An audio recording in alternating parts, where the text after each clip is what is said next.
Kepada sidang jemaat yang dikasih Tuhan, sebelum kita masuk dalam acara ibadah PA pada sore hari ini, saya mengucapkan selamat sore buat kita semua. Shalom. Shalom. Sejahtera Tuhan kiranya tetap dilimpahkan kepada kita semua. Mari kita akan tundukkan kepala sejenak untuk kita masuk dalam doa. Bapa yang bertahta dalam kerajaan surga, di dalam nama Tuhan Yesus Kristus, tidak putus-putusnya kami mengucapkan syukur dan terima kasih. Engkau sudah menolong kami sekalian setelah seharian kami dalam kegiatan pekerjaan kami masing-masing, baik di kota, di desa, di ladang, atau dimanapun kita berkegiatan. Engkau sudah menyertai dan memberkati kami, dan sore hari ini kembali Engkau menghimpunkan kami untuk kami bisa beribadah dan menyembah kepadamu. Dan itu sebabnya Tuhan kami menyerahkan hidup ini ke tangan-Mu. Biar kiranya Tuhan menolong, memberikan kekuatan semangat yang baru untuk kami bisa mengagungkan serta memuliakan nama-Mu. Dan kami serahkan ibadah ini Tuhan kepadamu.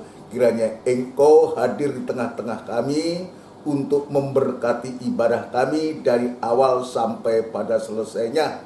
Alat-alat yang digunakan Tuhan kami serahkan ke tangan-Mu. Ya Tuhan yang menguasai segala pekerjaan setan yang coba mengganggu, merintangi dalam kegiatan ibadah ini. Ya Tuhan, kami sehati panggil nama-Mu yang penuh kuasa untuk mengusirnya, yaitu dalam nama Tuhan Yesus Kristus, darah Kristus yang berkuasa. Seluruh pelayan-Mu yang terkait dalam ibadah pelayan ini, kiranya Tuhan menolong, memberikan kekuatan, kemampuan yang dari surga, supaya kami boleh melakukan oleh karena Tuhan, bukan oleh karena kekuatan kemampuan kami. Terima kasih Tuhan, kami sambut ibadah ini di dalam nama Tuhan Yesus Kristus. Haleluya.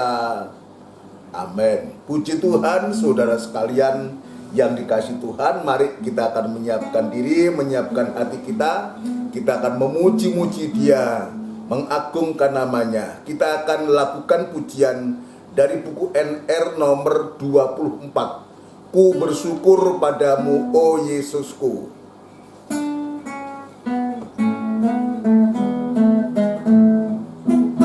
Ku bersyukur padamu, oh Yesusku, karena pertolongan-Mu kepadaku. Tiada hari tanpa mengucap syukur, sebab kasih setia-Mu padamu. Ku bersyukur padamu, oh Yesusku, karena pertolongan-Mu kepadaku. Tiada hari tanpa mengucap syukur, sebab kasih setia-Mu padaku. Biar bumi pun bergoyang dan langit pun bergoncang, bukan tetap setia, pegang teguh janji-Mu Tuhanku. Biar gunung pun beranjak dan badai pun mengamuk, tetapi firman-Mu tetap kekal selama-lamanya. Biar bumi pun bergoyang dan langit pun bergoncang, bukan tetap setia, pegang teguh janji-Mu Tuhanku. Biar pun beranjak dan badai pun mengamuk, tetapi firman-Mu tetap kekal selama-lamanya. Dari atas. Ku bersyukur padamu, oh Yesusku, karena pertolongan-Mu kepadaku. Tiap hari tanpa mengucap syukur, sebab kasih setia-Mu padaku. Yang bergoyang dan langit pun bergoncang, bukan tetap setia, pegang teguh janji-Mu Tuhanku.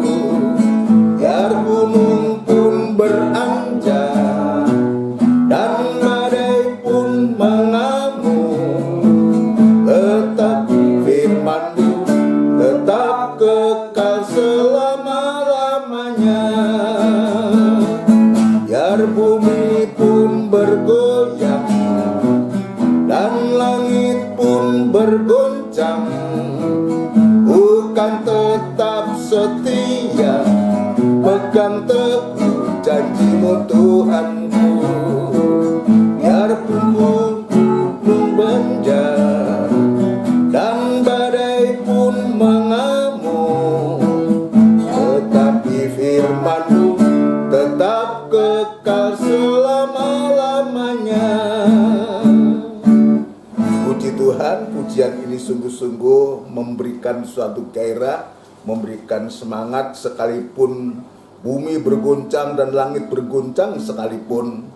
Ya kita, ya lewat pujian ini kita mau diminta untuk kita tetap setia, pegang teguh janji Tuhan kita Yesus Kristus, yang Dia katakan Dia senantiasa menyertai kita dan Dia tidak pernah meninggalkan kita. Mari saudara sekalian, kita akan melakukan satu pujian untuk kita masuk dalam firman Tuhan. Kita akan melakukan pujian dari buku NR nomor 184. NR 184, Besar dan Ajaib.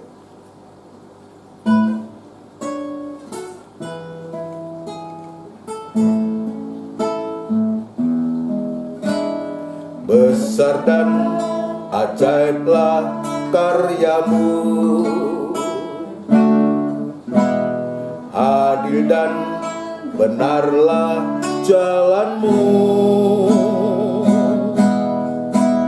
Raja segala bangsa yang maha kuasa, mulia nama-Mu. Layaklah segala bangsa sujud kepada-Mu.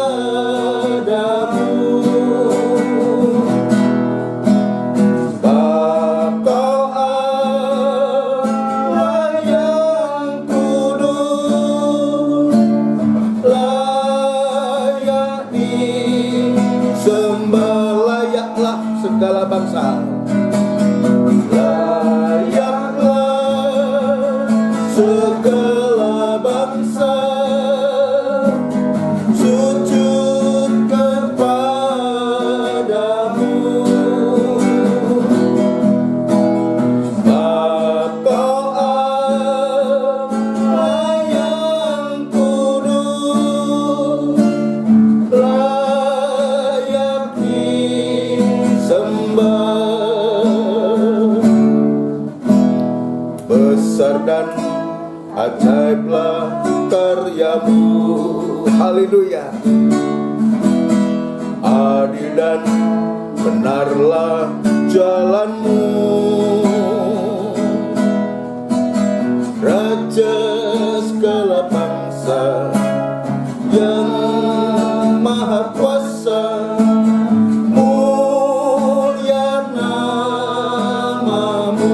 Layaklah segala bangsa, layaklah segala bangsa sujud kepada-Mu. Sebab Kau Allah yang kudus, layak disembah. Layaklah segala bangsa, layaklah segala bangsa sujud kepada-Mu. Sebab Kau Allah yang kudus, layak disembah. Kita bersama tundukkan kepala, kita akan berdoa.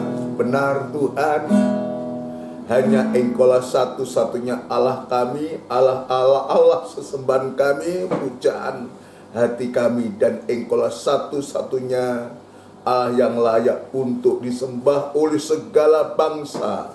Itu sebabnya Tuhan, pada sore malam hari ini sungguh kami mengagungkan, memuliakan nama-Mu Tuhan. Terima kasih Bapa, terima kasih kami sudah memuji-muji Tuhan. Dan sekarang saatnya kami akan belajar lagi untuk membaca firman-Mu, untuk mendengarkan firman-Mu. Mari Tuhan, hadirlah di tengah-tengah dalam pemberitaan ini, dan kami sangat merindukan kehadirat-Mu lewat firman-Mu.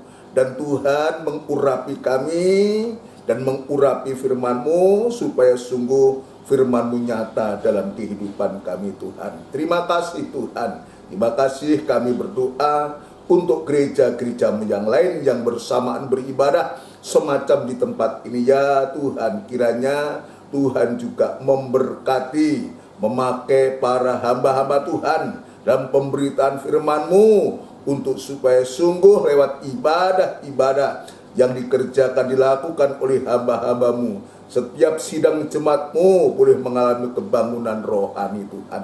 Terima kasih Tuhan, pengurapan yang sama kuat juga Engkau nyatakan kepada hamba-hamba-Mu dimanapun mereka berada Tuhan. Terima kasih Bapa di surga, terima kasih.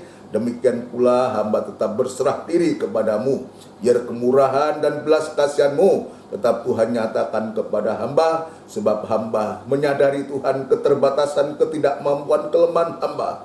Tapi hamba percaya dan yakin jika Engkau Tuhan memberikan kemurahan untuk hamba, Engkaulah yang akan memberikan kekuatan, kemampuan untuk menyampaikan firman dengan benar dan murni, sehingga firman-Mu sungguh nyata dalam kami, mengoreksi kami, memperbaharui kehidupan kami, sampai sewaktu-waktu sungguh Tuhan kami akan menjadi sempurna seperti Engkau sempurna. Terima kasih Tuhan Yesus, terima kasih kepada seluruh sidang jemaat-Mu yang saat ini berada di rumah mereka masing-masing. Ya Tuhan, kiranya Engkau tetap menolong, memberkati, dan sungguh mempersiapkan setiap sidang jemaat-Mu untuk selalu mempunyai hati yang merindukan Engkau Tuhan lewat firman-Mu. Terima kasih Tuhan, terima kasih, siapkan hati kami, dan kami siap untuk mendengarkan firman-Mu. Di dalam nama Tuhan Yesus Kristus kami alaskan doa dan sembahyang kami. Haleluya. Amin. Puji Tuhan, saudara yang dikasihi Tuhan. Sebelum lanjut dalam pemberitaan firman Tuhan, sekali lagi saya mengucapkan selamat sore. Shalom. Sejahtera Tuhan kiranya tetap dilimpahkan kepada kita semua. Kita bersyukur, kita berterima kasih kepada Tuhan.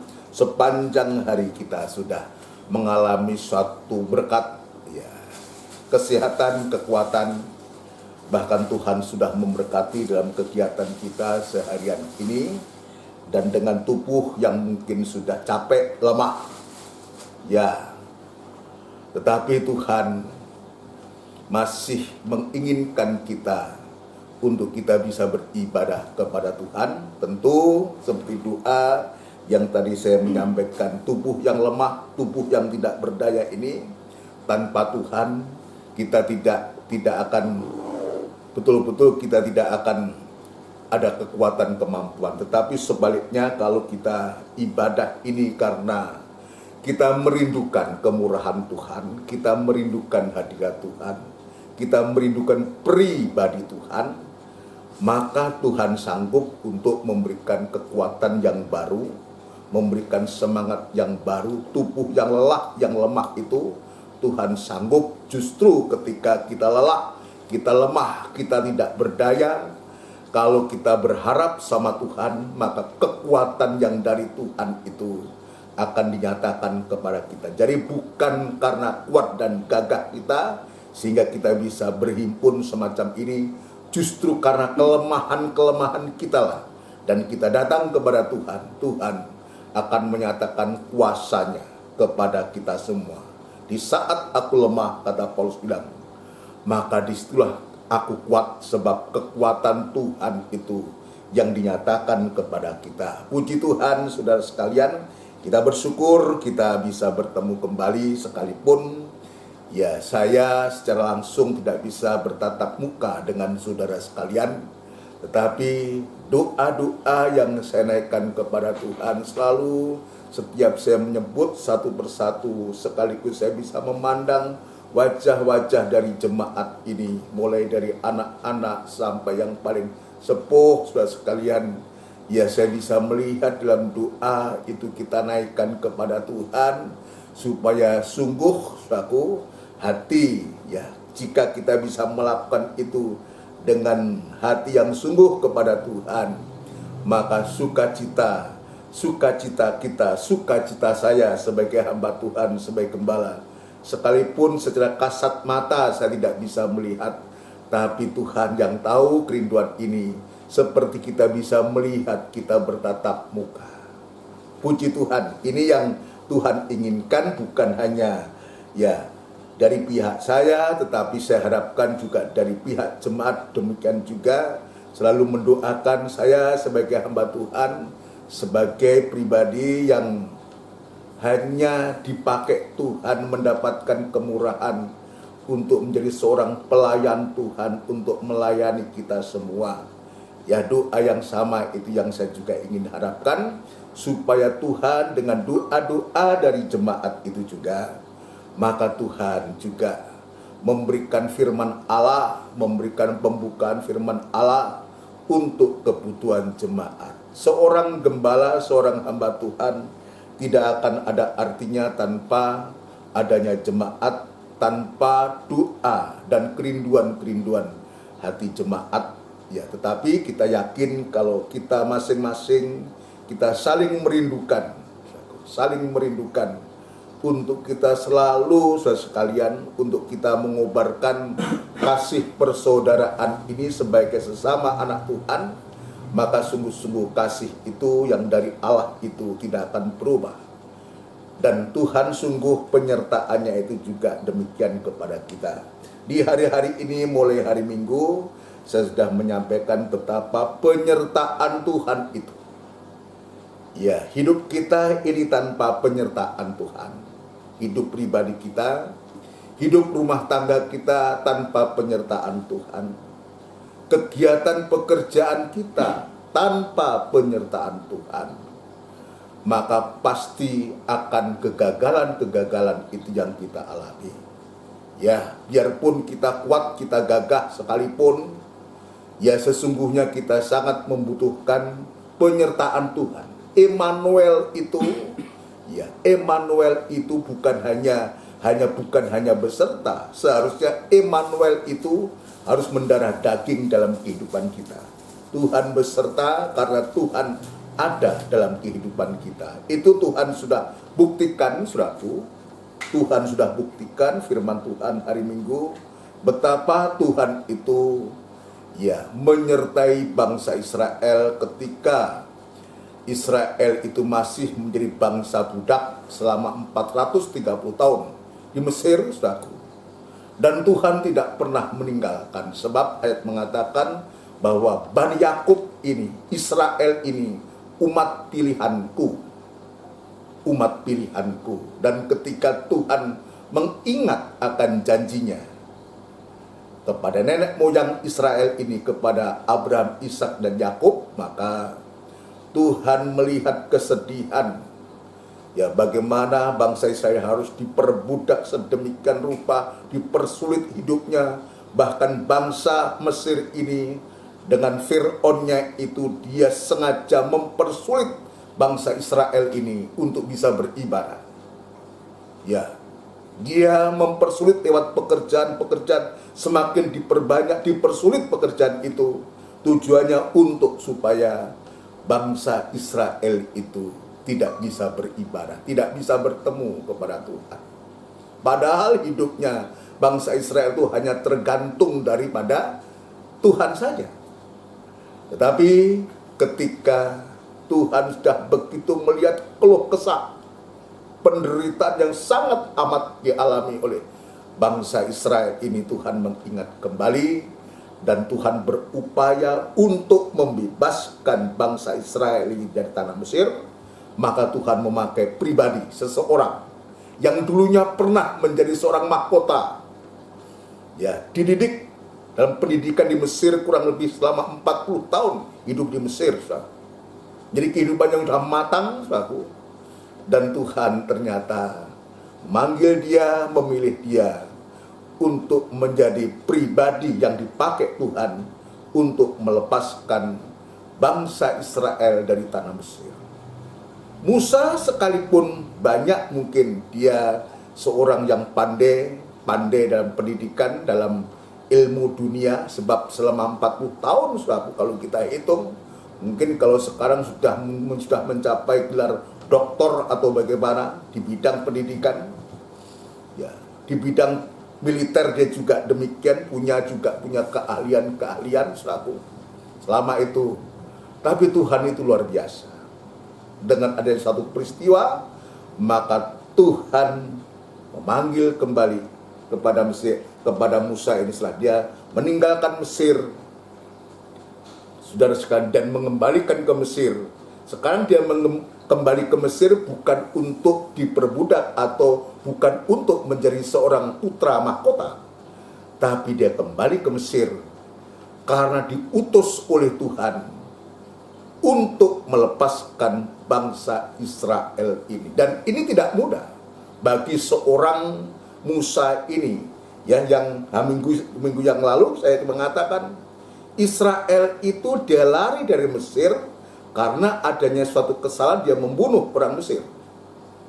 Dan sekarang Tuhan utus kembali ke Mesir.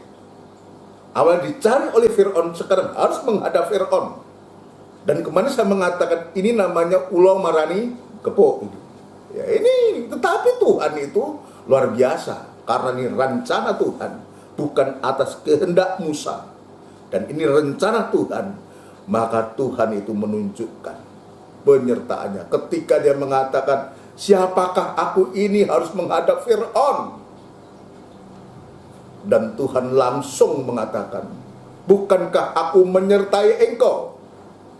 Dan inilah yang kita bisa lihat betapa, saudara sekalian, Tuhan itu berkuasa, ya, tidak peduli siapapun dia, latar belakangnya kayak apa. Tetapi kalau Tuhan itu mau pakai saja, Tuhan itu selalu memberikan cara yang luar biasa.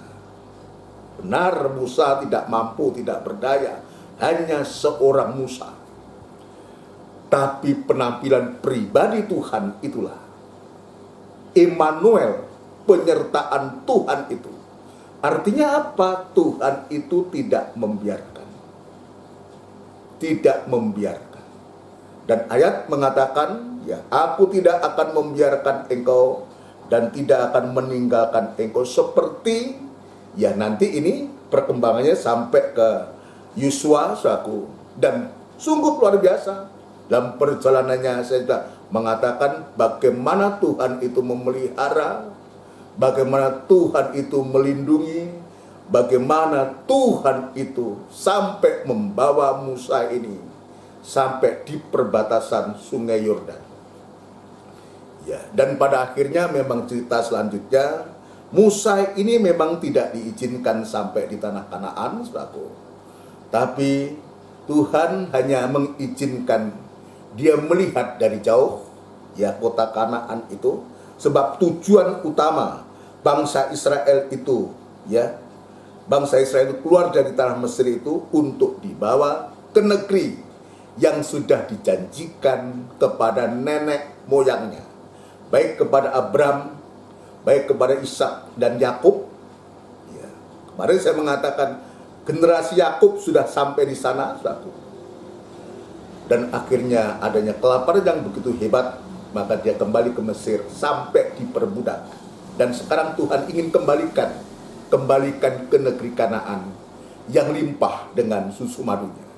Tapi Musa hanya sebatas seorang Musa yang juga ditandai dengan kekurangan, sekalipun ayat mengatakan bahwa Musa itu hatinya lembut hati, yang pernah dilahirkan seorang wanita. Tetapi selembut-lembutnya hati Musa tetaplah manusia, yang bisa kalau diutik itu, Ya, jangankan kok disakiti semacam itu, sedangkan kita digigit nyamuk aja, kita sudah berusaha untuk kita mengusir nyamuk itu. Apalagi ini bangsa Israel, ini bangsa yang tegar tengkuk yang membuat Musa itu marah. Dia sebutkan bangsa durhaka, saudaraku. Dan Tuhan sungguh-sungguh ya tidak mengizinkan Musa ini sampai ke Kanaan. Dia hanya bisa melihat tanah Kanaan itu. Dan nanti, saudaraku, akan diteruskan oleh generasi berikutnya, yaitu hamba daripada Musa, yaitu Yosua. Yosua ini dari perbatasan sungai Yordan ini untuk membawa bangsa Israel sampai ke negeri Kanaan. Ini bukan hal yang mudah, juga tidak mulus-mulus begitu saja. Ketika Yosua ini dia menerima tugas ya untuk meneruskan apa yang sudah dikerjakan oleh Musa ini, saudara. Bukan hal yang mudah. Nanti kita akan baca. Ya, sebelum menyeberang, ya, dia juga diperhadapkan dengan adanya 7 bangsa. 7 bangsa yang menghadang, menghalangi, dan itu harus dikalahkan, dan Tuhan berjanji Tuhan akan menyingkirkan itu semua. Tuhan akan mengalahkan itu semua. Dan itu sebabnya, saudaraku, cerita kisah yang terjadi ya di zamannya Musa, Yosua ini, saudaraku, ini bukan sekedar sejarah, bukan sekedar dongeng, bukan. Tapi ini sungguh-sungguh yang pernah terjadi, ya, yang pernah terjadi, yang sudah pernah dijalani, dilakukan oleh Musa dan Yosua sampai ke negeri Kanaan. Ada apa toh di negeri Kanaan itu disebutkan? Itu negeri perjanjian.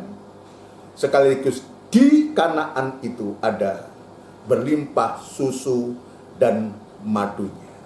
Nah, sekarang bagaimana? Itu kan udah lalu, itu sejarah itu. Ya, memang itu boleh dikatakan sejarah. Kalau sejarah kan fakta, berarti memang betul pernah terjadi. Tetapi praktek untuk gereja Tuhan di zaman sekarang ini adalah perjalanan Israel keluar dari tanah Mesir yang memakan waktu 40 tahun ini, saudara sekalian. Ya, ini menunjuk kepada perjalanan gereja Tuhan justru di zaman akhir ini. 40 tahun itu sama dengan 40 tahun Yubel. Ya, 40 tahun kali 20 tahun, kali 50 tahun, ya, itu 2000 tahun.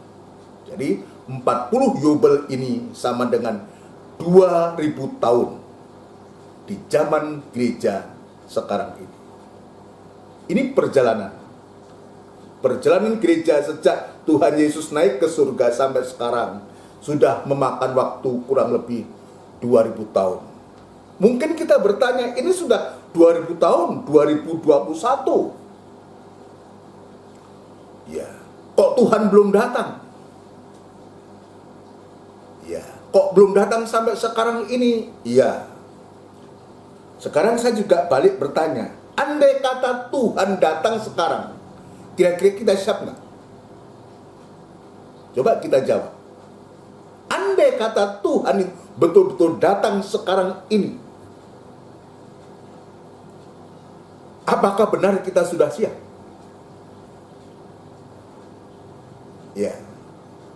Nah, sekarang jawaban dari mungkin orang bertanya, bahkan dalam 2 Petrus pasal 3 orang mengolok-olok tentang kedatangannya. Mana katanya datang? Sing datang. Orang apa? Sing datang. Nggak datang. Mana katanya tetek manis, kata nenek-nenek kita, moyang kita sejak dulu juga begitu. Sebetulnya kita harusnya rasa bersyukur, berterima kasih. Kenapa? Sampai hari ini ternyata Tuhan juga belum datang. Justru ini adalah panjang sabarnya Tuhan, saudara sekalian, panjang sabarnya Tuhan terhadap kehidupan gereja Tuhan di zaman sekarang ini. Kenapa? Sebab ayat mengatakan Ia tidak menghendaki ada satu pun orang yang binasa, dan diberikan kesempatan untuk bertobat. Jadi Tuhan itu begitu luar biasa. Tuhan itu bukan pikun. Tuhan itu tidak lalai menepati janjinya. Tapi ayat jelas mengatakan karena Dia panjang sabarnya itu memberikan kesempatan untuk setiap kita. Artinya kita yang sudah terima Yesus, yang sudah bertobat, yang sudah beribadah, yang sudah melayani, pertahankan itu setia. Apapun yang terjadi, setia, tetap setia. Tetapi juga kepada kehidupan-kehidupan yang belum percaya dan terima Yesus, masih ada kesempatan untuk mereka bertobat. Sampai sewaktu-waktu, saudara sekalian, nanti waktunya akan datang, tidak ada kesempatan lagi. Karena apa? Kepada kita tidak hanya dipakai Tuhan untuk menjadi pencemburu, untuk kita dipakai Tuhan untuk supaya bangsa pilihannya itu, umat Israel yang sekarang masih menolak Mesias, menolak Yesus sebagai Mesias. Dan kalau nanti sewaktu-waktu, ya, Israel itu sudah kembali kepada Tuhan, maka berarti kesempatan bagi orang kafir, kita bangsa kafir ini, sudah tertutup, saudara sekalian. Ini bagi kita harus menjadi suatu peringatan. Suatu peringatan untuk kita sadari bahwa kita itu hanya dipakai untuk membuat cemburu bangsa Israel. Dan itulah sebabnya perjalanan gereja ini juga membutuhkan penyertaan Tuhan. Membutuhkan penyertaan Tuhan seperti halnya Tuhan itu menyertai Musa, maka Tuhan juga menyertai Yosua. Sampai betul-betul sampai ke negeri Kanaan yang limpah susu dan madunya. Kanaan ini untuk sekarang menunjuk kepada kegerakan rohani, ya, di gereja hujan akhir ini. Jadi kita dibawa oleh Tuhan sekarang ini lewat ibadah pelayan. Kalau dulu bagaimana upaya Tuhan untuk membawa Israel sampai ke negeri Kanaan, sampai generasi Yosua yang membawa. Itu artinya untuk sekarang gereja Tuhan ini lewat ibadah dan pelayanan ini, ya, kita sedang dibawa oleh Tuhan, dipersiapkan oleh Tuhan untuk memasuki Kanaan, Kanaan rohani, yaitu dibawa kepada suatu kegiatan pembangunan tubuh Kristus. Kegiatan yang besar, kegiatan di mana kita akan dibentuk, ya, dan pembangunan rohani yang besar ini akan dibentuk menjadi satu tubuh, saudara sekalian. Tubuh ini disebutkan tubuh mempelai atau mempelai perempuan Tuhan. Ini pelajaran ini sungguhnya sangat dalam, saudaraku, dan ini membutuhkan waktu yang panjang, tapi tidak mengapa, nanti pelan-pelan kita akan dibawa, kita akan mengerti, saudara sekalian. Jadi tujuan ibadah pelayanan kita ini sekarang ini, kalau dulu dibawa ke Kanaan, itu janji. Nah, untuk sekarang kita ini tanpa kita sadari, atau kita mungkin sudah tahu atau belum tahu, mengerti atau tidak mengerti, sesungguhnya kita dipersiapkan oleh Tuhan lewat ibadah pelayanan ini untuk supaya terbentuknya tubuh mempelai atau mempelai perempuan Tuhan atau tubuh Kristus. Kenapa demikian? Sebab sampai hari ini ternyata yang menjadi keluh kesah daripada Tuhan itu adalah Dia mengatakan, Tuhan Yesus mengatakan dalam Injil Matius pasal 8. Coba Mas dibaca. Ya, sebelum kita lebih dalam lagi supaya kita mengerti makna dari ini. Matius pasal yang ke-8 kalau tidak salah ya. Saya teringat itu. Ya. Matius pasal 8 ayat yang ke-18. Hal mengikut Yesus. Hal mengikut Yesus. Ketika Yesus melihat orang banyak mengelilinginya, Ketika Yesus melihat orang banyak mengelilinginya, Ia menyuruh bertolak ke seberang. Ia menyuruh bertolak ke seberang terus. Lalu datanglah seorang ahli Taurat Ya, dan berkata kepadanya, ya. Guru, Guru, aku akan mengikut engkau kemana saja engkau pergi. jadi ini seorang ahli Taurat datang kepada Tuhan dan dia berkata, Guru, aku mengikut engkau. Aku akan mengikut engkau kemana saja engkau pergi. Ya, pengertian mengikut kemana saja engkau pergi itu sebetulnya ini juga mempunyai satu pengertian yang dalam. Tapi kita tidak ke sana, saudaraku. Langsung ayat 20. Yesus berkata kepadanya, Yesus berkata, ketika ahli Taurat berkata demikian, ingin mengikut kemana saja engkau pergi. Apa yang Tuhan tidak mengatakan, ayo mengikut dah, beneran kebenaran syukur, tidak. Tapi Yesus berkata kepadanya terus, serigala mempunyai liang serigala mempunyai liang dan burung mempunyai sarang, ya, tetapi anak manusia tidak mempunyai tempat untuk meletakkan kepalanya. ya. Ini jawaban Tuhan. Kalau Tuhan menjawab, serigala mempunyai liang dan burung mempunyai sarang, ini memang benar di hari-hari ini. Serigala itu, saudaraku, kemarin sempat beberapa waktu yang lalu saya menyebutkan, kalau serigala itu mempunyai liang dari serigala itu, saudaraku, itu bukan hanya sekedar untuk tidur, tapi juga untuk berkembang biak. Serigala itu gambar kejahatan, kehidupan yang jahat, ya, kejahatan yang begitu sekarang ini dalam bentuk dan bidang apapun juga sudah begitu luar biasa, sudah beranak pinak, sudah berkembang biak dengan segala modusnya. Ini kejahatan. Itu sudah terjadi. Tuhan katakan, serigala mempunyai liang. Artinya kejahatan sudah begitu berkembang biak luar biasa. Dan disebutkan juga, burung mempunyai sarang. Apa itu burung? Tadi saya mengatakan juga, burung ini sarang burung ini bukan hanya untuk tidur, tapi tempat untuk berkembang biak juga di sana, beranak pinak di sana. Apa itu burung? Burung itu roh-roh jahat atau roh-roh najis yang sekarang juga begitu merajalela, yang bisa menguasai setiap manusia. Coba bayangkan, kalau Tuhan mengungkapkan kejahatan itu begitu merajalela, digambarkan serigala dengan liangnya.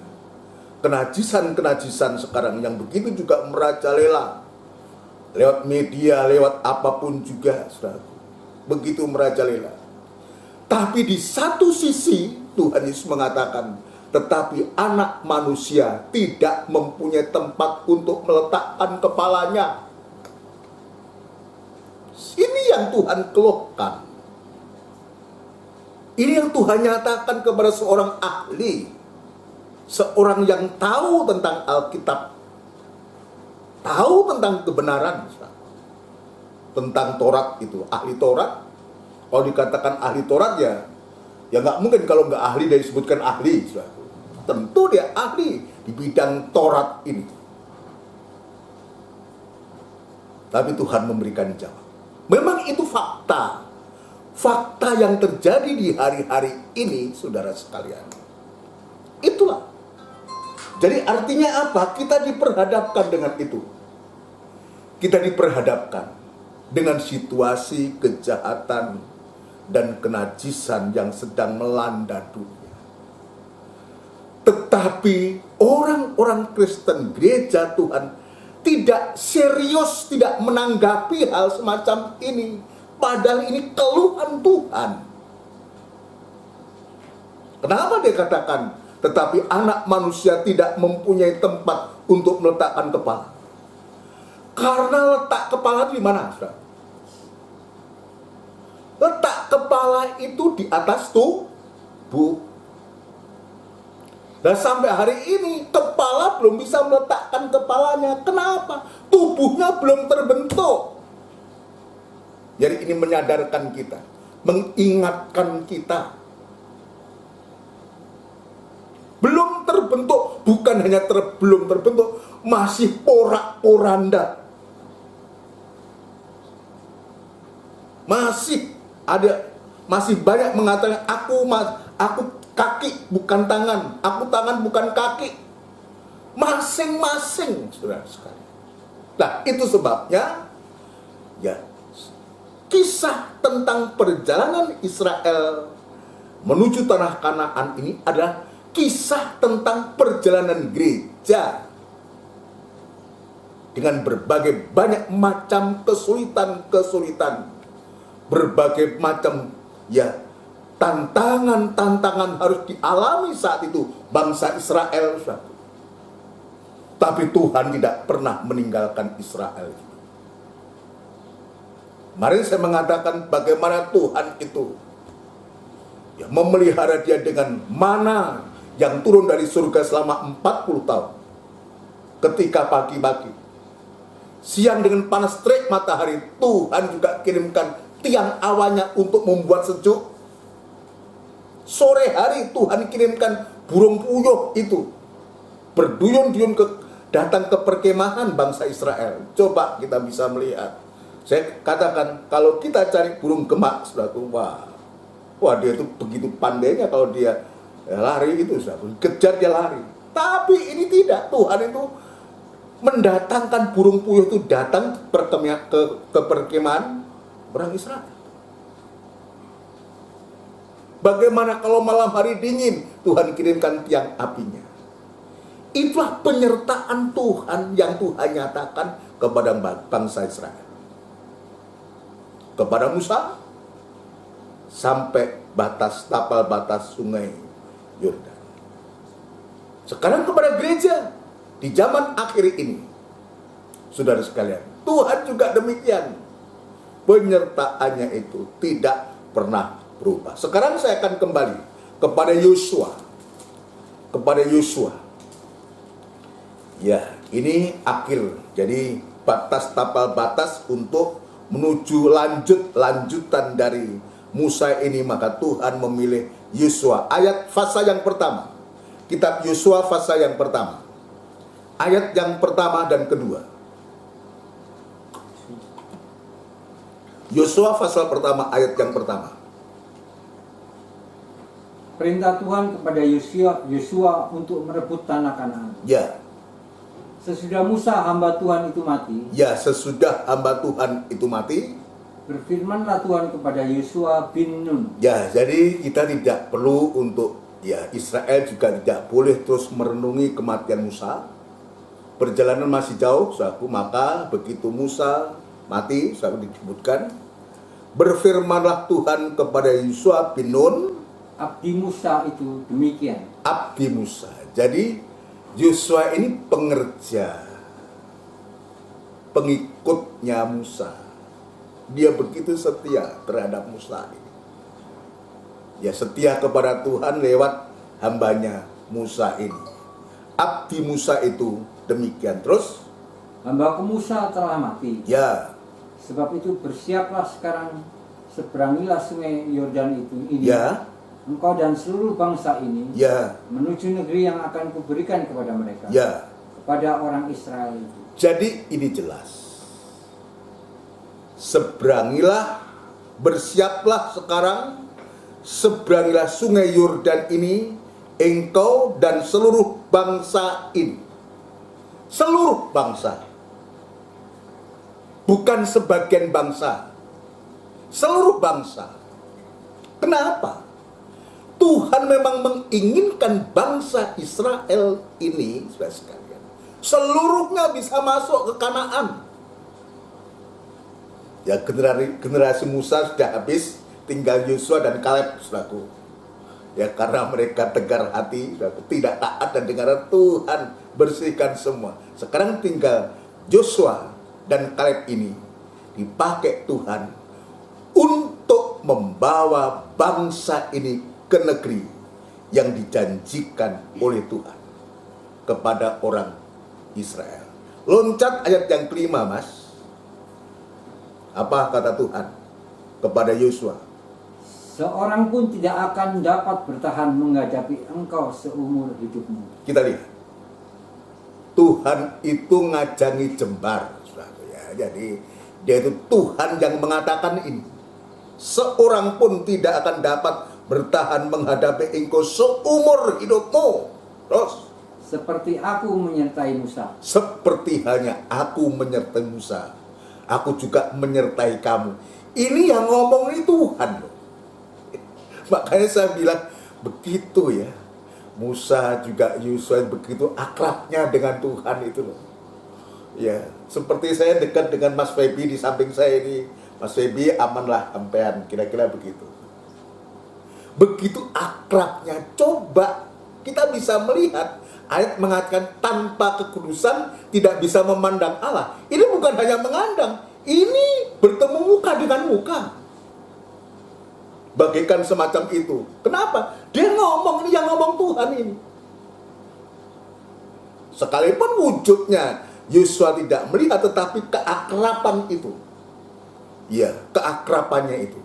Baik kepada Musa, kepada Yosua ini. Seorang pun tidak akan dapat bertahan menghadapi engkau seumur hidupmu.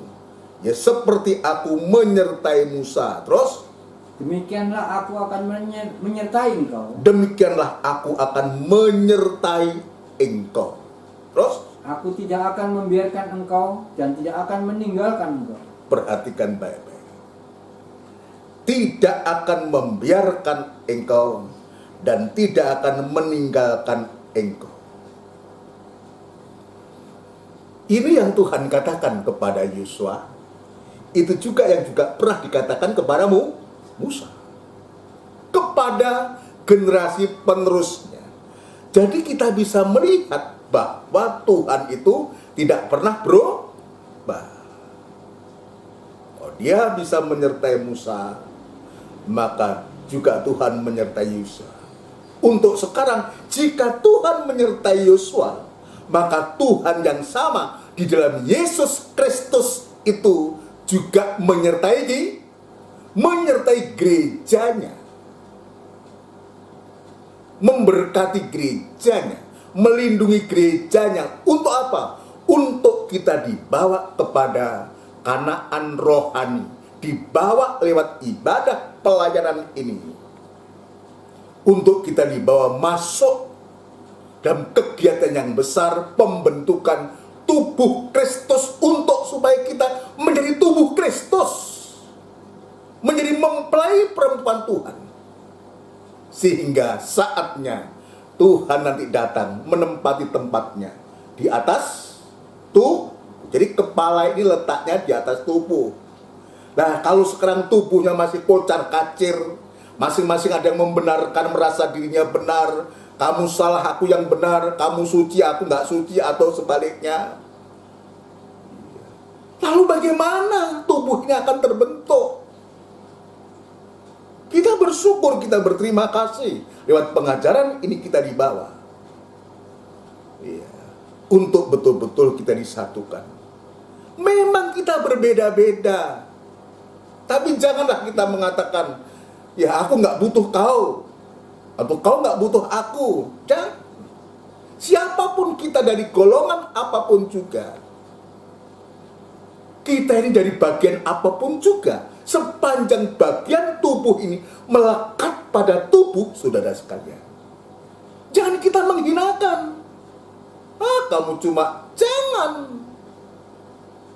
Nah, bagi kita yang merasa dirinya paling benar, selalu menganggap orang lain itu tidak benar, Cobalah, selalu saya mengatakan, kalau kita ada kebenaran, ya, perhatikan, kalau kita memang ada kebenaran, kebenaran Allah, bukan untuk menghakimi orang, tapi justru kebenaran Allah yang ada pada kita ini harusnya kita gunakan untuk mengangkat, mengajak, membawa saudara-saudara kita yang kita anggap kurang benar. Ayo supaya kalian benar, ayolah, ditarik, diangkat, dibantu. Jangan malah hanya cuma ngomongnya besar tapi kita tidak ada prakteknya sama sekali. Bukan begitu. Inilah praktek. Kita bisa membawa, jangan kita mencela. Atau kita merasa di mana kita mau memisahkan diri. Jangan. Tidak begitu tubuh itu. Kalau demikian, kapan tubuh itu akan bisa terbentuk? Tubuh itu bukan hanya tangan, bukan hanya kaki, bukan hanya satu bagian, tapi tubuh itu satu dengan anggotanya yang sangat semak. Yes.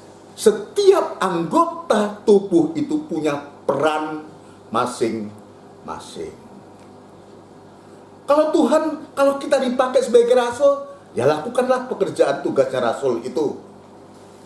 Kalau satu orang lagi dipakai sebagai seorang nabi dan kenabian, okelah, kerjakan tugas nabi. Atau dipakai sebagai pemberita Injil, ya laksanakanlah tugas pemberitaan Injil. Jadi seorang gembala, lakukanlah tugas penggembalaan. Jadi seorang pengajar guru, lakukanlah pekerjaan tugas dari seorang guru. Tetapi dari 5 jabatan ini bukan kita berpisah-pisah.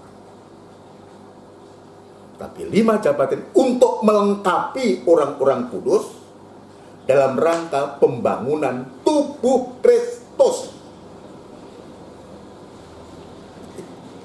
Ini saya banyak belajar kepada Tuhan, belajar kepada senior-senior saya yang sudah dipakai Tuhan itu. Untuk bagaimana bisa membawa. Ketika ada anggota bagian tubuh atau saudara kita yang lemah. Lemah itu ya banyak hal, ya lemah ekonomi, ya mungkin dia ya adanya masalah persoalan, jangan kita kucilkan dia. Kecenderungan kita kalau kita melihat saudara kita ada kekurangan, ada kelemahan, ada kesalahan, kita kucilkan dia. Kita olok dia. Bukan begitu caranya. Mestinya kalau kita melihat anggota bagian tubuh kita, anggota bagian tubuh atau saudara kita yang ada masalah, ada persoalan, harusnya minimal kalau kita tidak bisa berkata-kata, minimal kita mendoakan saudara kita itu supaya masa cepat bisa diselesaikan Tuhan. Bukan kita mencela, bukan kita mengata-ngatai tanpa berbuat apa-apa. Itu sebabnya tadi saya mengatakan, kalau kita memang merasa ada satu kebenaran, kebenaran bukan untuk milik kita sendiri, tapi kita gunakan untuk mengangkat, untuk mendorong, untuk menolong, sehingga kemudian nanti betul-betul semua ini akan diberkati Tuhan. Maka terbentuklah tubuh itu. Nah, Tuhan sudah lakukan itu. Zamannya Musa, zamannya Yosua, dia katakan kepada Yosua, aku tidak akan membiarkan engkau dan tidak akan meninggalkan engkau. Ini perkataan Tuhan langsung kepada Yosua. Sementara, saudaraku, ketika Tuhan perintahkan untuk bersiap dan menyeberangi sungai Yordan, masih ada musuh yang ada di hadapannya. Ada 7 bangsa di sana. Ya, tapi Tuhan katakan apa kepada Yosua?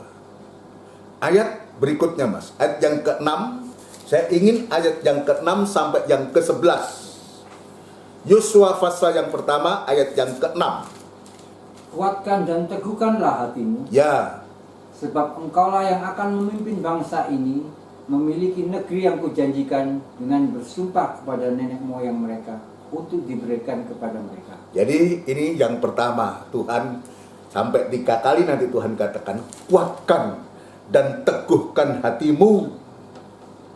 Ini luar biasa ini. Kalau kita tidak begitu, sudah tahu saudara kita lemah, disyukur nih, saudara. Syukur kon. Janganlah. Harusnya yang keluar dari mulut kita memberikan dorongan, ayo bangkit. Ya, jangan putus asa.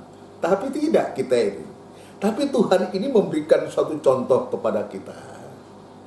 Sebab apa yang dihadapi Yosua ini tidak gampang. Dan Tuhan jelas mengatakan, di satu sisi Tuhan tidak akan membiarkan dan meninggalkan, saudaraku. Tapi Tuhan juga mengatakan, kuatkan dan teguhkan hatimu.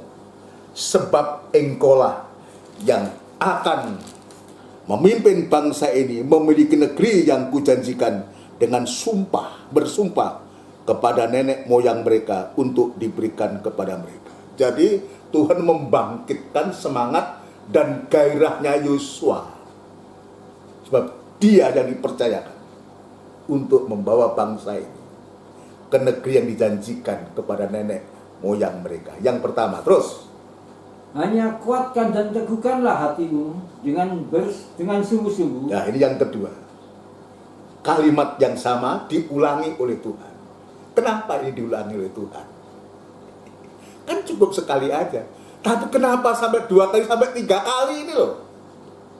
Artinya ini serius. Ya, ini serius. 2-3 orang saksi perkara itu sah, teguh. Dan Tuhan mengatakan ini dengan sumpah. Ya. Dia yang kedua, hanya kuatkan dan teguhkanlah hatimu dengan sungguh-sungguh. Tuhan tidak perintahkan yang lain-lain. Kamu harus membawa ini, enggak. Tuhan hanya memberitakan, kuatkan dan teguhkan hatimu dengan sungguh-sungguh. Artinya jangan ada keraguan, gitu kan?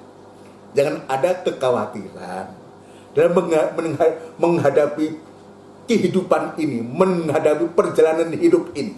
Kalau dulu Israel di padang belantara kepada kita, maka perkataan yang sama ini juga harus menjadi bagian kita. Ketika kita menghadapi, dibawa oleh Tuhan kepada suatu kegerakan yang besar, kegerakan tubuh Kristus ini, pembentukan tubuh Kristus ini juga yang harus kita lakukan. Kuatkan dan teguhkanlah hatimu dengan sungguh-sungguh. Kenapa ini penting? Ada ayat lain mengatakan, jangan engkau menoleh ke kiri atau ke... Nanti kita baca. Terus Mas. Bertindaklah hati-hati. Ya. Sesuai dengan seluruh hukum yang telah diperintahkan kepadamu oleh hambaku Musa. Terus? Janganlah menyimpang ke kanan atau ke kiri. Ya. Supaya engkau beruntung kemanapun kau pergi. Ya, ini kita lihat di samping kuatkan dan teguhkan hatimu, jangan lihat kiri kanan menyimpang ke sana kemari. Artinya apa? Kita diajar oleh Tuhan dalam firman Tuhan ini, apalagi dalam situasi yang semacam ini, untuk supaya pendirian kita, hati kita tidak goyah. Di hari-hari ini kita sedang dibawa oleh Tuhan untuk masuk dalam kegerakan yang begitu luar biasa. Kalau kegerakan itu betul-betul terjadi, terbentuk, maka Tuhan Tuhan datang untuk dia menempati tempatnya, yaitu di atas tubuh. Terus, Mas. Janganlah engkau lupa memperhatikan kitab Taurat ini. Nah, di samping semua apa-apa yang sudah Tuhan katakan, juga jangan melupakan Taurat Tuhan. Jangan melupakan firman Tuhan. Jadi apa? Perjalanan kehidupan kita gereja Tuhan itu harus betul-betul berdasarkan firman Tuhan. Itu sebabnya kenapa selalu saya teriakkan, ayo ibadah, melayani. Tujuannya untuk supaya kita tidak menyimpang ke kiri atau ke kanan, saudara sekalian. Terus? Tetapi renungkanlah itu siang dan malam. Terus? supaya engkau bertindak hati-hati Ya. sesuai dengan segala yang tertulis di dalamnya. Ya, terus? Sebab dengan demikian perjalananmu akan berhasil dan engkau akan beruntung. Terus? Bukankah telah aku perintahkan kepadamu? Ya. Kuatkan dan teguhkanlah hatimu. Ini yang ketiga. Perkataan Tuhan. Bukankah telah kuperintahkan kepadamu? Kuatkan dan teguhkanlah hatimu. Dan terus? Janganlah kecut dan tawar hati. Ya. Sebab Tuhan Allahmu menyertai engkau kemanapun engkau pergi. Nah, kita lihat betapa luar biasanya Tuhan itu. Kenapa demikian Tuhan membesarkan hati Yosua ini? Dan Tuhan dari pihak Tuhan sudah begitu rupa sampai 3 kali. Kuatkan dan teguhkan hatimu. Dan kita lihat apa yang diperbuat oleh Yosua. Ayat 10 dan 11. Lalu Yosua memberi perintah kepada pengatur-pengatur pasukan bangsa itu. Katanya, Ya. Jalanilah seluruh perkemahan dan perintahkanlah kepada bangsa itu. Ya. Demikian. Demikian. Sediakanlah bekalmu, Ya. sebab dalam 3 hari kamu akan menyeberangi sungai Yordan. Untuk? Dan ini untuk pergi menduduki negeri yang akan diberikan Tuhan Allahmu kepadamu untuk diduduki. Ya, ini perintah dari seorang yang sudah mendapatkan pesan yang begitu kuat dari Tuhan. Dengan wibawa Tuhan, wibawa Allah yang ada pada Musa. Itu juga Tuhan berikan kepada Yosua ini untuk bisa memperkatakan. Sebab ini belum masih suatu perintah, saudara sekalian. Nanti kita bisa lihat prakteknya itu. Ternyata masih ada 7 bangsa lagi. Ya tadi saya mengatakan yang harus dihalau. Ini 7 bangsa ini adalah penghalang terakhir untuk bangsa Israel itu masuk ke negeri Kanaan. Fase yang ketiga. Fase yang ketiga. Ayat yang ke-7 lebih dulu, nanti loncat aja. Dan Tuhan berfirman kepada Yosua. Dan Tuhan berfirman kepada Yosua, pada hari inilah aku mulai membesarkan namamu di mata seluruh orang Israel. ya supaya mereka tahu terus, bahwa seperti dahulu aku menyertai Musa, ya, demikianlah aku akan menyertai engkau. ya, terus, Maka kau perintahkanlah kepada para imam pengangkat tabut perjanjian itu. ya, Demikian. terus, Setelah kamu sampai ke tepi air sungai Yordan, ya, lalu setelah kamu tetap berdiri di sungai Yordan itu, terus, lalu berkatalah Yosua kepada orang Israel, terus, datanglah dekat dan dengarkanlah firman Tuhan Allah. terus, lagi, Kata Yosua, dari hal inilah aku akan kamu ketahui ya, bahwa Allah yang hidup ada di tengah-tengah kamu, dan bahwa sungguh-sungguh akan dihalaunya orang Kanaan, ya, orang Het, ya, orang Hevi, Ewi, orang Feris, ya, orang Girgasi, ya, orang Amori, dan orang Yebus. Itu dari depan kamu. ya, jadi di hadapan ya Yosua ini bangsa Israel harus menghadapi 7 bangsa untuk bisa menembusi sampai ke tanah Kanaan yang berlimpah dengan susu madunya ini. Maka bangsa Israel masih diperhadapkan dengan 7 bangsa. Itulah halangan terakhir. Itulah juga yang dialami oleh gereja Tuhan. Yang dialami oleh gereja Tuhan, yang dialami oleh anak-anak Tuhan. Tapi yang terpenting adalah bagaimana saat kita menjalani kehidupan ini, kita harus selalu bersama Tuhan. Untuk zaman sekarang ini, bagaimana hidup bersama Tuhan itu? Yang kemarin saya mengatakan kita selalu memberikan tempat pada Dia, memberikan tempat roh Allah itu ada dalam hati kita. Jadi artinya Roh Kudus yang ada dalam hati kita inilah bentuk penyertaan Tuhan untuk kita, untuk gereja Tuhan di akhir zaman ini. Penting Firman dan Roh Kudus ini penting untuk kita. Kenapa? Sebab masih ada 7 bangsa. Ya, disebutkan ya, orang Kanaan 1, orang Het 2, orang Hewi 3, orang Feris 4, orang Girgasi 5, orang Amori 6, dan orang Yebus itu dari depan kamu, di hadapan. Ya, secara singkat saya ingin menunjukkan siapa 7 bangsa ini. 7 bangsa ini semua menunjuk kepada daging manusia. Daging yang begitu sempurna, yang sering menghalangi kita untuk kita sampai masuk dalam pembentukan tubuh Kristus.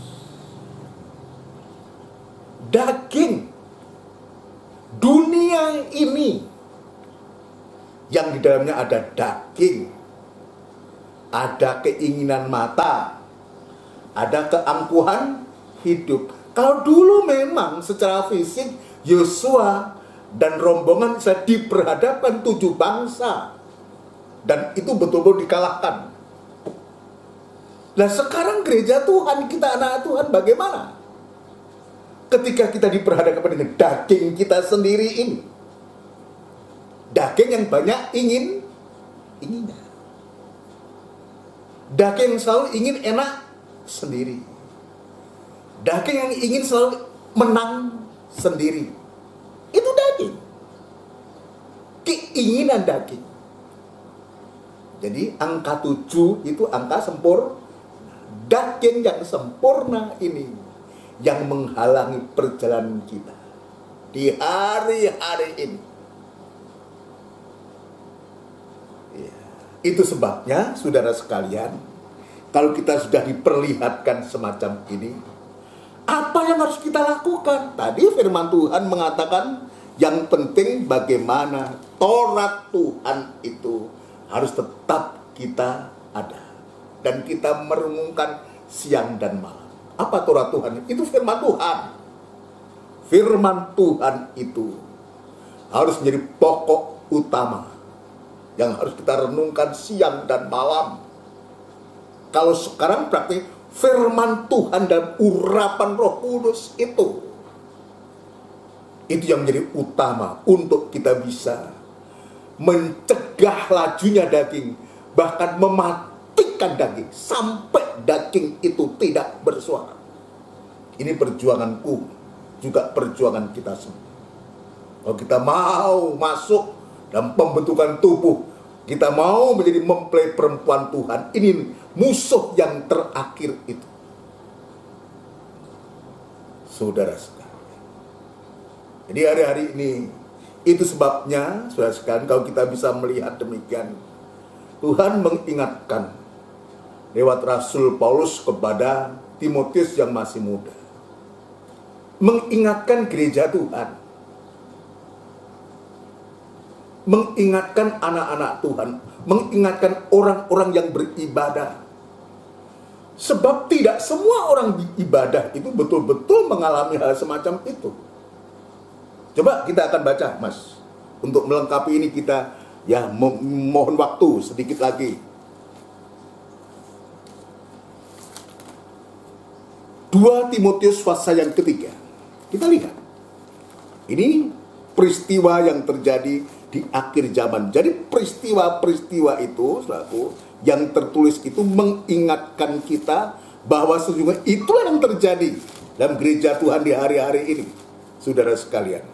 2 Timotius pasal yang ketiga, ayat yang pertama, kita lihat betapa luar biasanya keadaan manusia pada akhir zaman. Keadaan manusia pada akhir zaman. Siapa orang ini? Orang-orang ini mengatakan dirinya adalah sebagai orang yang beribadah. Ya, orang yang beribadah. Ya, apa yang terjadi? Terus, ketahuilah bahwa pada hari-hari terakhir akan datang masa yang sukar. ini pada hari-hari terakhir, bagaikan Israel dari tapal batas untuk menyeberang selangkah lagi sudah sampai Kanaan. Tetapi di sana ada 7 bangsa yang harus dihalau, harus dikalahkan, saudara. Nah, sekarang yang terjadi di zaman akhir zaman kita sekarang ini, masa-masa yang terakhir ini, apa yang ada? Ayat 2, manusia akan mencintai dirinya ini yang kita temukan. Alkitab sudah menuliskan ini. Yang kita hadapi ini adalah manusia yang mencintai dirinya sendiri dan menjadi hamba uang, dan menjadi hamba Tuhan, hamba uang, tamak, serakah, sampai kita tidak bisa memberi kepada Tuhan, tidak bisa kita mengembalikan miliknya Tuhan. Saudara sekalian, ini menjadi koreksi buat kita di hari-hari ini terjadi. Ini orang-orang Kristen ini terus mereka akan membual, omong kosong, banyak omong kosongnya membual itu, janji-janji tidak ditepati itu, arti dari membual itu. Ya, omong kosong terus. Dan menyombongkan diri. Sudah begitu menyombongkan diri pula. Terus? Mereka akan menjadi pemfitnah. Ya. Mereka akan berontak terhadap orang tua. Ya. Dan tidak tahu berterima kasih. Terus? Tidak mempedulikan agama. Jadi dosa tidak tahu berterima kasih ini dosa akhir zaman. Tuhan sudah pelihara, Tuhan sudah kasih semua, tapi kita nggak ada rasa terima kasihnya.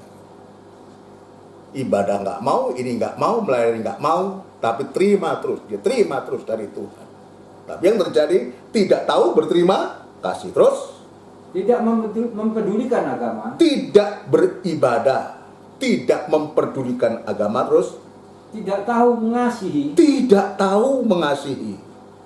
mau berdamai, seneng musuhan, seneng ngilok-ngiloknya orang, seneng juga menghakimi orang, terus suka menjelekkan orang, ya, tidak dapat mengekang diri, terus garang, terus tidak suka yang baik, terus suka mengkhianat, ya, tidak berpikir panjang, terus berlagak tahu, lebih menuruti hawa nafsu daripada menuruti Allah. Inilah isi daripada dunia, isi daripada daging, bagikan 7 bangsa yang harus dikalahkan ini. Terus, Mas, secara lahiriah mereka menjalankan ibadah mereka. kita lihat secara lahiriah yang gereja, bahkan aktif yang gereja, bahkan mungkin juga melayani di gereja. Kita lihat secara lahiriah mereka menjalankan ibadah mereka. Jadi artinya ini orang-orang beribadah, tapi betul-betul dikuasai oleh daging. Bagaikan 7 bangsa ini yang melekat, daging yang sempurna ini melekat pada manusia, tapi dia bisa beribadah. Terus tetapi pada hakikatnya mereka memungkiri kekuatannya. Ya, Jauhilah mereka. Ayat mengatakan tidak, bencilah mereka. Tidak, jangan sampai kita salah artikan. Tuhan hanya bilang jauhilah mereka. Jangan dekat-dekat dengan orang yang punya karakter semacam itu, sebab itu tidak baik. Kenapa? Adanya pergaulan yang buruk itu bisa merusakkan kelakuan yang baik. Tuhan tidak perintahkan membenci loh. Jauhilah mereka itu, nanti ketularan. Itu tujuannya, kurang lebih begitu. Jangan nanti kamu juga akan ikut-ikut seperti itu. Nah, Tuhan mengingatkan di sini. Ini yang Tuhan tunjukkan. Itu sebabnya kenapa?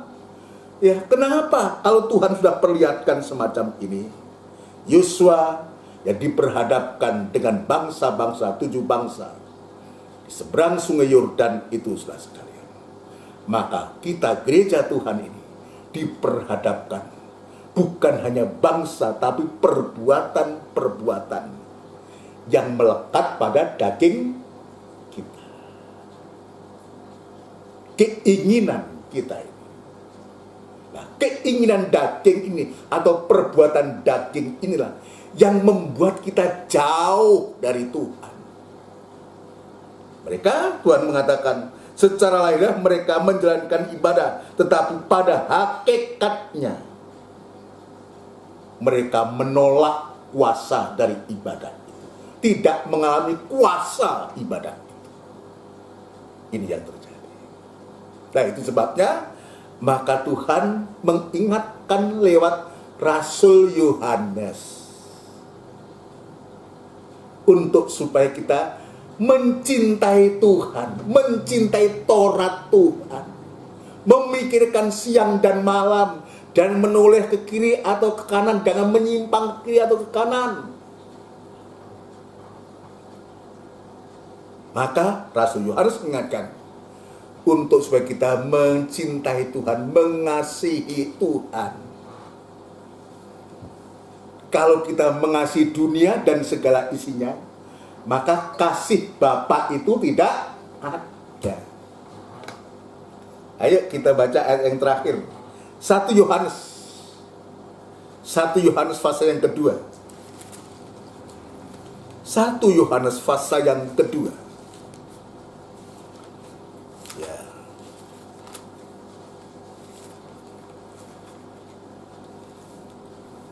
Ayat yang ke-15 dan 17 sampai 17.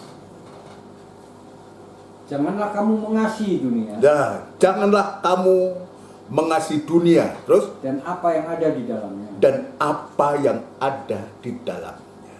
Ini dunia yang dikuasai oleh setan. Ayat mengatakan dunia ini dikuasai oleh setan. 1 Yohanes pasal yang 5, nanti sudah bisa cari.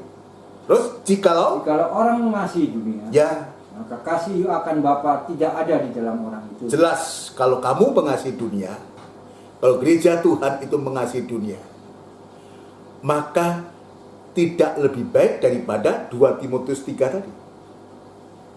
Sekalipun mereka ibadah, tetapi dia tidak mengalami kuasa ibadah. Sebab isi dunia ya seperti 2 Timotius 3 itu. Orang mementingkan dirinya, menjadi hamba uang, iri, dengki, dan semua. Itu dunia. Terus, diteruskan dulu Mas.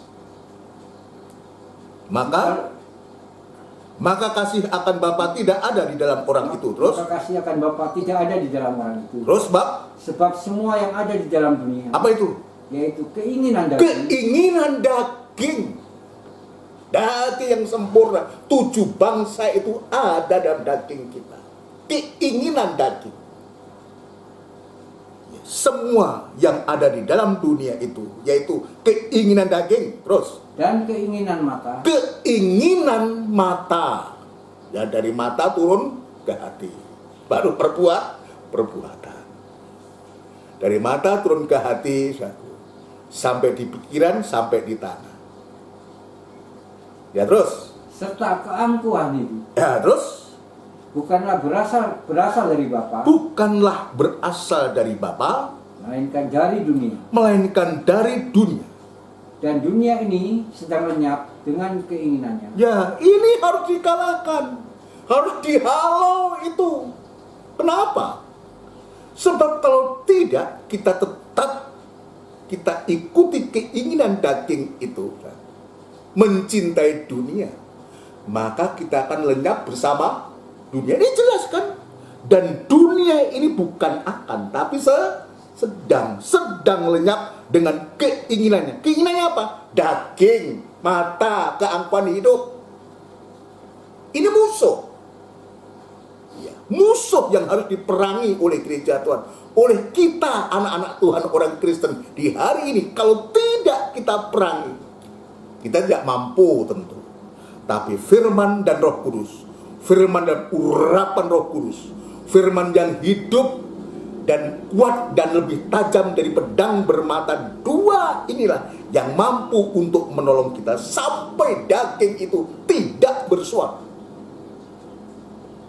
Saudara sekalian, ya, dan dunia ini sedang lenyap dengan keinginannya. Terus, Tapi orang yang melakukan kehendak Allah ya, tetap hidup selama-lamanya. tapi orang yang melakukan kehendak Allah tetap hidup selamanya. Orang yang kuat hati dan teguh hati, yang selalu memikirkan Taurat Tuhan siang dan malam, dan tidak ada menoleh ke kanan atau ke kiri, orang itulah yang bisa sungguh-sungguh sampai pada Kanaan. Sampai Kanaan. Kehidupan-kehidupan yang betul-betul melakukan kehendak Allah. Yang lalu saya menyampaikan, melakukan kehendak Allah itu apa? Ada 3 kehendak. Hendaklah engkau benar seperti benar, seperti Yesus itu benar. Hendaklah engkau suci seperti Allah itu suci. Hendaklah engkau sempurna seperti Bapa itu sempurna. Artinya apa? Sepenuh kehidupan kita itu melakukan firman atau melakukan kehendak Allah. Itulah kehidupan yang benar-benar Tuhan akan tolong. Dan itu sebabnya kembali kepada Yosua tadi, dia katakan, dia katakan, aku tidak akan membiarkan engkau dan tidak akan meninggalkan engkau. Itu juga berlaku untuk kehidupan kita di hari-hari ini. Dia akan menolong kita. Sekalipun kita bisa mengatakan, Tuhan, aku ini siapa? Juga Yosua, dia hanya seorang abdi Musa, bukan siapa-siapa. Tapi sepanjang kita terus erat, kita menguatkan hati, teguh hati, tetap percaya kepada Tuhan, dalam keadaan apapun juga kita tidak goyah, maka sungguh-sungguh Tuhan akan membela. Kalau kita tidak mampu, tidak berdaya,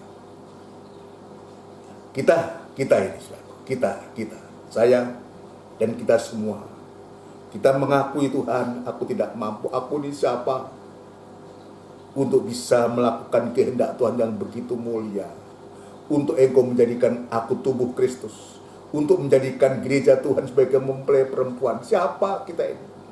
Besok kita akan teruskan. Sebenarnya kita, apalagi kita dari bangsa kafir. Tapi begitu Tuhan itu menjadikan kita ini tempat kediamannya, kita tidak mampu, tidak berdaya.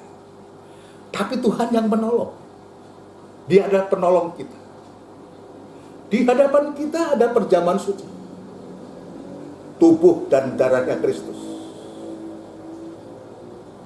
Korbannya Kristus akan menolong kita, memberikan kemampuan kita, memberikan kekuatan kepada kita untuk di hari-hari ini dan menghadapi daging yang begitu sempurna ini. Tuhan ingatkan, kuatkan dan teguhkan hati untuk kita tidak goyah ketika kita menghadapi situasi yang semacam sekarang ini. Ayo Tuhan tawarkan di hadapan kita, ada tubuh dan darahnya Tuhan.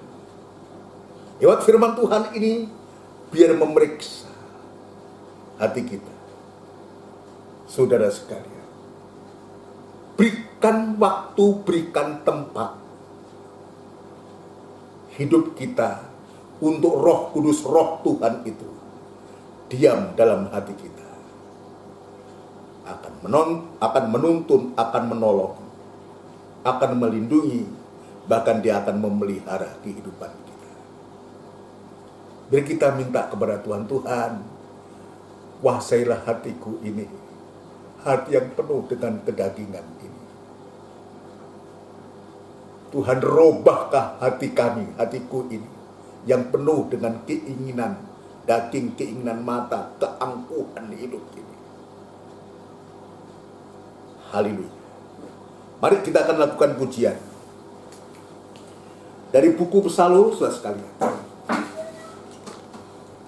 Pesalu nomor 63. Kita sambil mempersiapkan diri yang ingin menggunakan perjamuan suci, kuasailah Tuhan. Ini pujian yang menyatakan kita tidak mampu, kita tidak berdaya.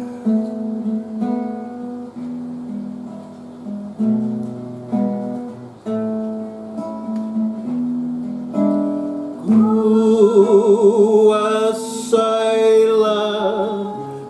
Tuhan, segenap tubuh, jiwa, rohku, terangkan akalku untuk melihat wujud-Mu.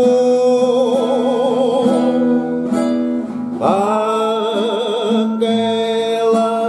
hidupku melaksanakan perintah-Mu demi kepentingan pembentukan tubuh-Mu. Sucikan hidupku, lengkapi dengan Roh-Mu, penuhkan hamba dengan kelimpahan firman-Mu, agar tiap perbuatan maupun tiap perkataanku menyaksikan dan memuliakan pribadi-Mu. Kuasailah Tuhan segenap tubuh, jiwa, roh. Kuasailah Tuhan segenap tubuh, jiwa. Biar ini kita nyatakan kepada Tuhan, tubuh kita dikuasai oleh Tuhan. Haleluya, haleluya. Tahan uji dalam setiap coba, uji dalam setiap coba dan godaan, menempuh jalan kematian dan kebangkitan. Ulangi koplet yang kedua. Kuasailah Tuhan segenap tubuh, jiwa, roh, untuk tunduk menyerah pada kehendak-Mu. Haleluya. Tahan uji dalam setiap coba dan godaan, menempuh jalan kematian dan kebangkitan. Sucikan hidupku, sucikan hidupku, lengkapi dengan Roh-Mu. Haleluya. Penuhkan hamba dengan kelimpahan firman-Mu,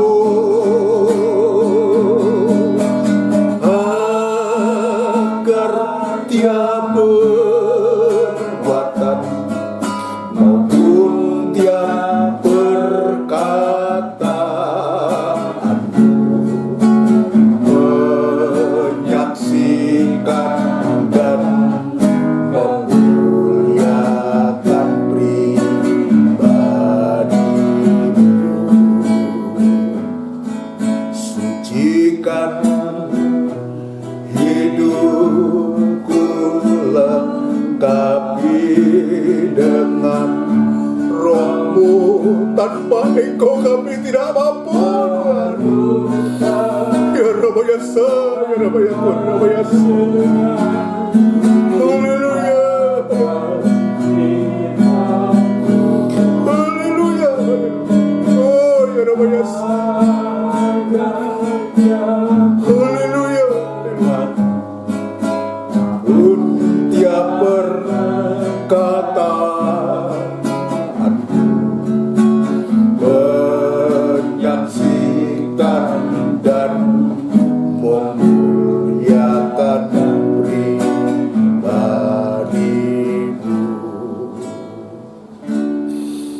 bersama tundukkan kepala.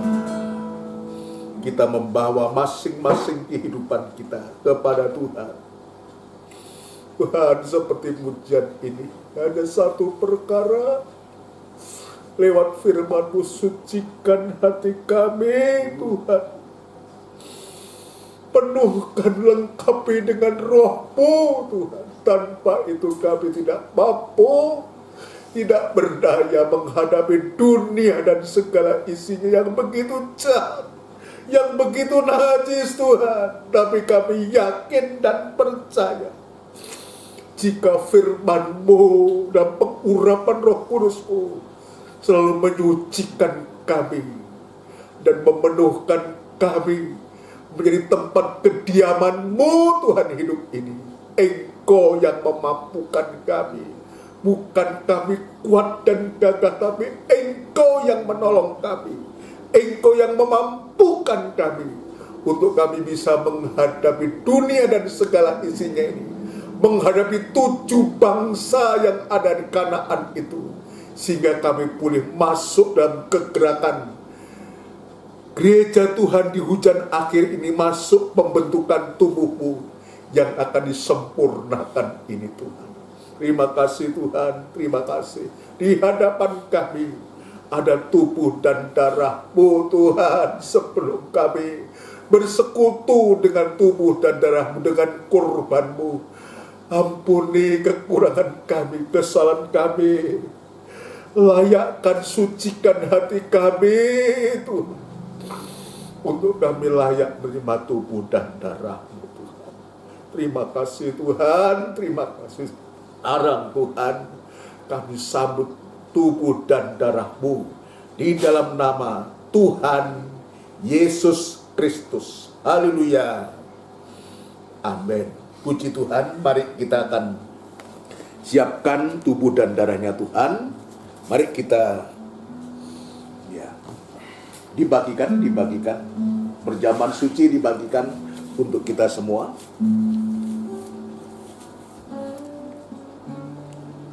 Haleluya.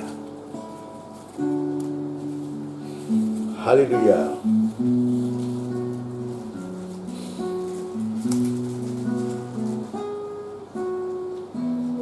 Haleluya, haleluya.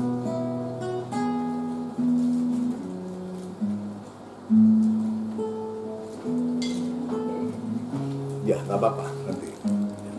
Om Febi.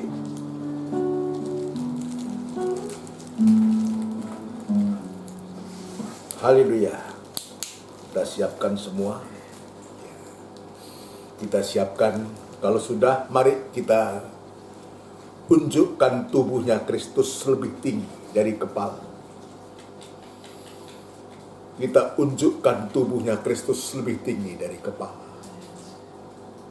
Dan dengarkan firman Tuhan. Sebab apa yang telah kuteruskan kepadamu, telah aku terima dari Tuhan, yaitu bahwa Tuhan Yesus pada malam waktu ia diserahkan mengambil roti, dan sesudah itu ia mengucap syukur atasnya. Ia memecah-mecahkannya dan berkata, inilah tubuhku yang diserahkan bagi kamu. Perbuatlah ini menjadi peringatan akan aku. Kita makan bersama dengan hati percaya dalam nama Tuhan Yesus Kristus.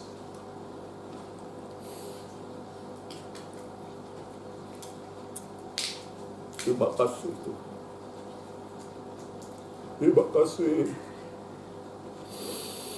Ya Rabaya Sok, ya Rabaya Tori. Unjukkan darahnya Kristus lebih tinggi dari kepala. Taruh tangan kiri di atas dada. Kita nyatakan kerinduan kita kepada Tuhan. Apapun yang sedang kita alami, Tuhan berkata, kuatkan dan teguhkan hatimu. Itu juga berlaku dulu kepada Yosua, dan sekarang untuk kami, untuk kita semua gereja Tuhan di akhir zaman itu menghadapi daging ini penghalang utama. Haleluya. Unjukkan darahnya Kristus dan dengar firman Tuhan. Demikian juga yang mengambil cawan sesudah makan lalu berkata, cawan ini adalah perjanjian baru yang dimeteraikan oleh darahku. Perbuatlah ini setiap kali kamu meminumnya menjadi peringatan akan aku. Kita minum bersama dengan hati percaya dalam nama Tuhan Yesus Kristus.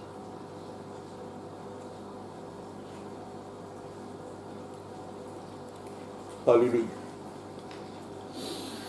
Unjukkan kedua tangan kita. Kita gunakan untuk menyembah kepada Tuhan. Cuma ini yang bisa kita lakukan. Menyembah dan menyembah kepada Tuhan. Melakukan kehendak Bapa. Dia akan mendapatkan kehidupan kekal untuk selama-lamanya. Nanti Mas Feby berdoa syukur. Sebab setiap kali kamu makan roti ini dan minum cawan ini, kamu memberitakan kematian Tuhan sampai Ia datang kembali. Terima kasih Tuhan. Terima kasih.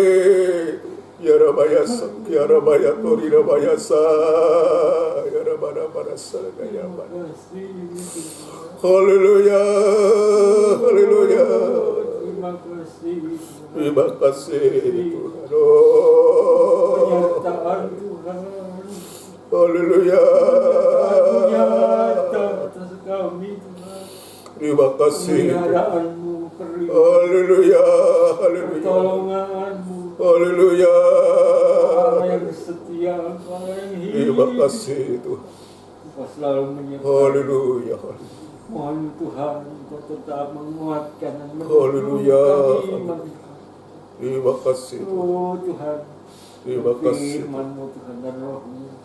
Haleluya. Oh Tuhan, memberi pengertian dalam kehidupan kami Tuhan. Terima kasih. Untuk dapat oh Tuhan Haleluya. memerangi keinginan-keinginan kedagingan yang ada di dalam kehidupan Terima kasih. kami. Haleluya. Sifat dan karakter. Haleluya. Haleluya. Rebus Terima yang kasih. terbesar kepada kami. Terima kasih Tuhan. Dan pertolongan firman dan Haleluya. Terima Terima kasih. kasih Tuhan dan Terima darah-Mu kasih. Tuhan. Haleluya. Biarlah Tuhan menjadi kekuatan bagi iman, harap dan kasih. Haleluya. Terima Terima kasih. kasih Tuhan, terima kasih. Terima kasih. Terima kasih Tuhan juga berkati Pak. Haleluya. Berkati dengan firman. Haleluya. Pembukaan firman. Haleluya. Terima kasih. Terima kasih Tuhan. Berkati istri dan anak-anak. Ya Tuhan. Semua berkati Terima pelayanan kasih. itu ya. Terima Haleluya. kasih Tuhan. Terima kasih Tuhan. Haleluya. Haleluya. Terima Terima kasih. kasih. Amin. Puji Tuhan. Saudara sekalian yang dikasihi Tuhan, demikianlah rangkaian ibadah di dalam ibadah PA pada sore malam hari ini. Tuhan sudah memberkati. Ya, biarlah berkat ini melimpah dalam hidup kita dan kita menjadi berkat bagi orang lain. Jadwal ibadah kita sudah pun nanti besok ya, hari Kamis itu merupakan ibadah doa dan penyembahan kita yang nanti akan dilanjutkan pada hari Minggu Raya. Ini minggu yang pertama tanggal 6 Juni, saudaraku. Minggu Raya tanggal 6 Juni, ibadah disertai dengan perjamuan suci, tepat nanti dimulai jam 5:30 sore tepat ya, dilanjutkan ibadah PA seperti sekarang ini pada hari Rebu yang akan datang. Ini yang perlu saya sampaikan kepada kita semua. Mohon untuk supaya nanti saudara kita yang bertugas, yang melayani, untuk menyiapkan segala sesuatunya yang berkaitan dengan ibadah pelayanan yang kita sedang tekuni di hari-hari ini, untuk kita dibawa oleh Tuhan dalam rencana dan kehendaknya. Kita akan berdoa nanti kepada sidang jemaat semua, saudara sekalian, berdoa untuk sidang jemaat semua, mulai dari anak-anak kita, anak remaja, kaum muda, dewasa sampai yang paling sepuh sekalipun, supaya dalam situasi yang semacam ini tetap kita teguh hati, ya, kita tidak goyah oleh karena keadaan apapun juga, kita untuk kita menatap masa depan kita, untuk kita sampai bisa menjadi mempelainya Tuhan. Di saat Tuhan datang, kita betul-betul diangkat oleh Tuhan. Dan tidak lupa kita juga berdoa untuk firman Tuhan kepada jemaat semua. Dan merindukan firman Tuhan, kalau kita merindukan firman Tuhan, maka Tuhan yang akan memberikan firman Allah itu untuk kita semua. Juga kita berdoa untuk bangsa dan negara kita, Republik Indonesia yang kita cintai sama-sama ini juga. Di hari-hari ini juga banyak menghadapi tantangan-tantangan yang menyangkut bangsa kita, dan itu sebabnya kita mendoakan para pemimpin kita. Mari kita akan akhiri doa kita dengan doa berkat, kita tundukkan kepala.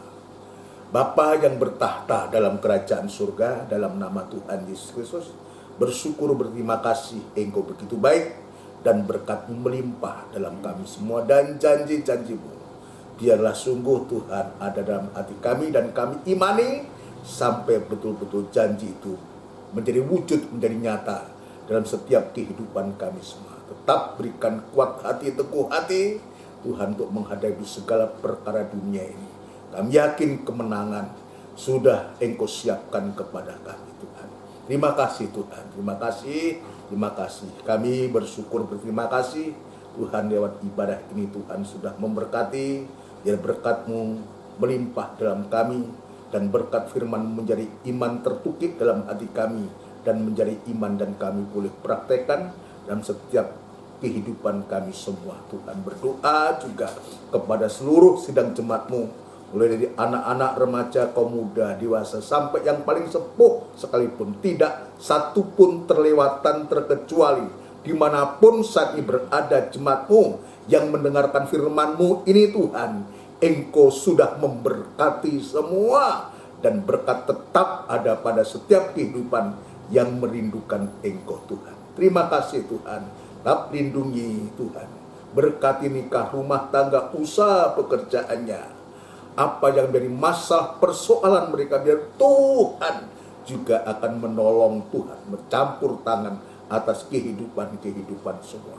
Terima kasih Tuhan, terima kasih, terima kasih. Kami juga berdoa untuk bangsa dan negara kami, Republik Indonesia yang kami cintai. Ya Tuhan, Engkau menolong para pemimpin kami, berikan kekuatan, kesehatan, kemampuan, hikmat, akal budi kepada pemimpin kami, Bapak Presiden, Wakil Presiden, jajaran menteri dan pejabat tinggi negara, di pusat sampai pun di daerah.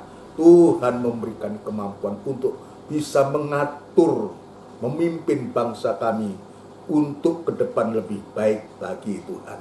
Terima kasih Tuhan, kami yakin dan percaya juga bahwa sewaktu-waktu mereka boleh percaya dan menerima Engkau sebagai Tuhan dan Juru Selamat. Ibadah-ibadah yang Engkau sudah sediakan kepada kami, biar kami belajar untuk menekuninya sampai Engkau datang yang kedua kali Tuhan. Terima kasih, sebentar kami akan berpisah satu dengan yang lain, biarlah Tuhan menolong kami semua. Saudaraku yang kekasih, biarlah rahmat anugerah cinta yang besar yang datangnya dari Allah Bapa, Sang Putra dan Roh Kudus, yang sepenuhnya di dalam nama Tuhan Yesus Kristus. Haleluya.